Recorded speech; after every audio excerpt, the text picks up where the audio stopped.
네, 여러분 안녕하십니까, 광닭입니다. 6월이 시작되니까 확실히 덥습니다. 자, 오늘은 제가 고추에 대한 얘기를 좀 드리려고 하는데요. 여러분 고추 지금 많이 자라 있죠. 빠른 분들은 한 40여일, 좀 늦은 분들은 이제 30여일 돼갈 겁니다. 제가 오늘은 고추에 이 시기에 해줘야 될 중요한 3가지를 말씀드릴게요. 이 시기가 굉장히 의미 있는 시간이에요. 지금 6월이 이제 이 고추로 치면 아주 청소년기에서 이제 청년기로 성장하는 겁니다. 그동안은 이제 몸집을 키웠다면 이제 생식생장을 시작하면서 어엿한 이제 역할을 하기 시작하는 겁니다. 그리고 장마라는 중요한 시기를 앞두고 있어요. 그 전에 이 중요한 3가지 것들을 해주셔서 장마를 겪으면서 어떤 탈이 생기지 않도록 그렇게 해주시는 게 필요해서 그에 맞게 3가지를 준비해 봤습니다. 자, 그 첫 번째, 바로 추비입니다. 여러분들 짐작하셨을 거예요. 추비가 지금 이 시기에 굉장히 중요합니다.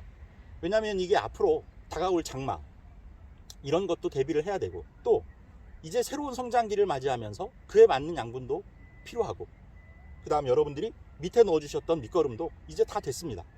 그러니까 그것들을 보충해 주셔야 될 시기예요. 그런데 여러분 보통 추비하면 뭘 떠올리시나요? 보통은 뭐 칼슘의 추비, 뭐 붕소의 추비, 마그네슘 이런 거 생각하실 거예요. 그런데요, 이거 조금 생각을 바꾸셔야 돼요. 뭐니 해도 이 식물들에게는 질소의 공급이 굉장히 중요합니다. 그런데 질소의 공급이 중요하다고 하니까 그럼 요소를 줘야 되겠구나 이렇게 생각하시면 큰일 납니다. 아주 어렸을 때는 요소를 일부 주셔서 영양생장을 좀 촉진시킬 필요가 있습니다만, 이제 열매를 달고 하는 시기에는 이제 다른 양분이 필요해요. 그러니까 여러분들 요소는 이제 그만 쓰십시오. 사실 질소가 식물에게 있어서 가장 많이 필요로 하는 영양분이긴 한데, 이 요소 때문에 좀 부정적인 이미지가 생겼어요. 그게 왜 그러냐면 그 요소에 바로 그 질소가 46%나 들어있어요. 그리고 그거 말고는 아무것도 안 들어있어요. 그렇다 보니까 그 요소를 주면 다음날 잎이 파래지고 금방금방 자랍니다. 그러니까 이게 참 효과가 좋구나 이렇게 생각하시는데 아니에요. 풍선 한번 훅 불어보십시오. 여러분, 풍선을 불면 어떻게 되나요? 부피는 이렇게 커지는데 얇아지죠. 그러면 바늘만 살짝 대도 터져버립니다. 다른 양분들이 들어와서 세포벽을 두껍게 하고 해야 이 커지는 게 의미가 있는데, 두께는 그대로인데 커지니까 얇아지는 거예요, 풍선처럼. 그래서 허약해지고 바람만 조금 불어도 부러지고 병충해에 취약해지고 그런 현상을 보이는 겁니다. 어느 한쪽으로 치우치게 되면 반드시 탈이 납니다. 자, 그래서 저도 이제 오늘 추비를 하려고 하는데, 이 추비 제가 굉장히 신중하게 선정을 했어요. 왜냐하면 제가 말씀드린 대로 질소가 굉장히 중요한데, 그렇다고 해서 질소를 한 번에 많이 넣어주면 과잉 공급이 일어난다고 했잖아요. 그런데 여기에는 질소가 3가지가 들어있습니다. 질산태질소, 암모니아태질소, 요소태질소, 이런 것들입니다. 그러니까 어려우시니까 이거 뭐 외우려고 하지 마시고요, 그냥 이해만 하시는 걸로 참고하십시오. 이 3가지 중에 질산태질소는요, 분해가 필요 없어요. 바로 흡수가 됩니다. 그래서 식물들이 이거 주고 나면 확 달라져요. 이 과장이 아닙니다. 제가 지금 이 고추만 빼놓고 토마토라든지 하는 다른 것들 다 지금 추비를 했거든요. 하루가 다르게 색깔이 달라지고 모양이 달라집니다. 이게 바로 이 질산태질소 덕분이에요. 흡수가 빨라요. 그런데 우리가 맛있는 밥그릇이 앞에 한 그릇 있다 그러면 이걸 빨리 먹게 되면 무슨 일이 생기죠? 체한다고요? 그건 요소가 그렇습니다. 체하는 거예요. 그게 체하는 게 아니고 이게 빨리 밥그릇이 비겠죠. 밥그릇이 비면 이걸 또 결핍 현상이 나타나지 않겠습니까? 그러면 요소를 또 주고 하면 과잉이 일어나는 거예요. 그래서 지금 제가 말씀드린 이 3가지의 역할이 중요한 겁니다. 질산태질소가 다 흡수가 되고 나면요, 이 뒤에 요소태질소와 암모니아태질소가 서서히 분해되면서 뒤를 따라옵니다. 요소태질소는요, 이 자체로 흡수가 아예 안 돼요. 그러니까 이게 분해가 돼서 암모니아태질소가 돼야 되고, 암모니아태질소가 또 분해가 돼야 질산태질소가 됩니다. 그러니까 시차를 두고 질소를 공급하니까 똑같은 한 숟가락을 넣어줘도 질소가 과잉이 일어나지 않고 꾸준히 지속적으로 공급을 해주니까 그만큼 튼튼해지는 거예요. 게다가 요소처럼 한 가지만 있는 게 아니고 칼슘도 있고 칼리도 있고 붕소, 황, 규산 이런 것들이 다 같이 들어있으니까 결핍이 일어나지 않고 균형이 좋아지는 겁니다. 그러니까 이렇게 가지들이 이제 성장을 쭉쭉 하면서도 건강해지고 튼튼하게 자라는 겁니다. 제가 그랬잖아요. 장마를 앞두고 체력을 키워줘야 돼요. 장마는 식물들에게 한 달간의 지옥입니다. 햇빛도 잘 안 나오고요. 비만 많아져서 뿌리는 약해지죠. 또 가지는 비에 젖어서 항상 무겁죠. 또 습하니까 그만큼 또 세균의 증식도 많아지죠. 그 전쟁을 치르기 전에 식물들의 기초 체력을 좀 갖춰줘서 싸움의 준비를 시켜줘야 되는 겁니다. 그래야 그 기간을 이겨낼 수가 있어요. 그렇다 보니까 질소가 그렇게 꾸준히 공급돼서 체력을 좀 키워줘야 되고요. 또 동시에 칼리라든지 하는 것들이 또 뒷받침돼야 하고, 그 다음에 무엇보다 칼슘. 아까 제가 질소만 주면 세포벽이 얇아진다 그랬잖아요. 근데 질소가 들어가서 세포가 커질 때 칼슘을 넣어주니까 벽이 같이 두꺼워지는 겁니다. 그러니까 튼튼해지는 거예요. 가지가 칼슘이 잘 들어가고 하면 가지도 굵어지고 잎도 좋아지고 나중에 열매도요, 과육이 두툼해집니다. 그러니까 수확량이 많아지는 건 당연한 거예요. 게다가 지금 이 추비황제 이 제품에는요, 수용성 칼슘이 들어있어요. 수용성 칼슘이 들어있다는 얘기는 흡수가 잘 된다는 얘기입니다. 흡수가 잘 돼야 땅속에서 낭비되는 칼슘이 없죠. 줬는데 흡수를 못하면 안 되지 않습니까? 그 추비황제를 이렇게 보면요, 이게 지금 소포장이에요. 2kg짜리 소포장인데 이거 한 40평 쓰실 수 있답니다. 어르신들 20kg짜리 이거 택배 주문해가지고 오면요, 문 앞에 놔두고 가잖아요. 그러면 택배 기사님들도 이거 힘들어요. 그런데 연세 있으신 분들은 이거 뭐 창고로 옮겨놓거나 집 안으로 들여놓거나 하시기가 보통 어려운 게 아닙니다. 그러니까 이렇게 소포장으로 된 거 구입하셔서 한 40평 쓰신다니까, 네, 한 두세 포 사셔가지고 올 한 해 쓰시고 뭐 내년에도 좀 쓰시고 그러시면 도움되지 않겠습니까? 그러니까 혹시 시골에서 농사 지으시는 부모님 계신 자제분들이 이거 보시면 이런 거 좀 구입해서 선물해 주십시오. 그러면은 부모님들 얼마나 편하게 농사 지으시겠습니까? 이 고추 같은 거 여러분들한테 다 오는 거 아닙니까? 그러니까 그 정도는 여러분 좀 해주셔야 됩니다, 부모님한테. 만약에 이 제품에 이제 관심이 있으신 분들은요, 더보기란 댓글란 한번 확인하시기 바랍니다. 거기에 제가 홈페이지 주소, 연락처 남겨놓을 테니까 문의하셔서 여러분들에게 맞는 제품인지 또 어떤 도움을 받을 수 있는지 이런 것들 한번 상의해 보시기 바랍니다. 이제 다음 두 번째 얘기로 넘어가겠습니다. 추비를 할 때 고추에 이 사이에다가 줘라 이러는 분들이 있어요. 그런데 만약에 여러분들이 고추를 좀 좁게 심으셨으면 그 사이에다가 주면요, 큰일 납니다.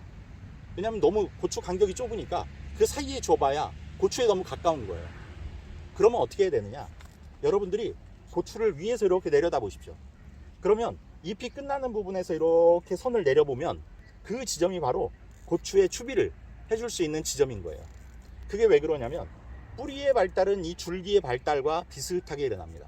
그래서 그 끝에 뿌리가 와 있다라고 보시면 돼요. 그러니까 그 끝부분에 이렇게 주시면 직접적으로 뿌리에 주는 게 아니기 때문에 안전한 겁니다. 저희 옆밭에 계시는 어떤 분도 며칠 전에 고추 모종 다 뽑고 새로 심으셨어요. 바로 이 자리에다가 비료를 다 올려놓으신 거예요. 그래갖고 다 타 죽었습니다. 자, 이렇게 하시는 거예요. 만약에 뭐 거름을 쓰시는 분들도 마찬가지고 유박을 쓰시는 분들도 마찬가지고 저처럼 이런 비료를 쓰시는 분들도 자, 이렇게 한 스푼을 뜨셔서 그 자리에 구멍을 좀 한 15cm 정도 파세요.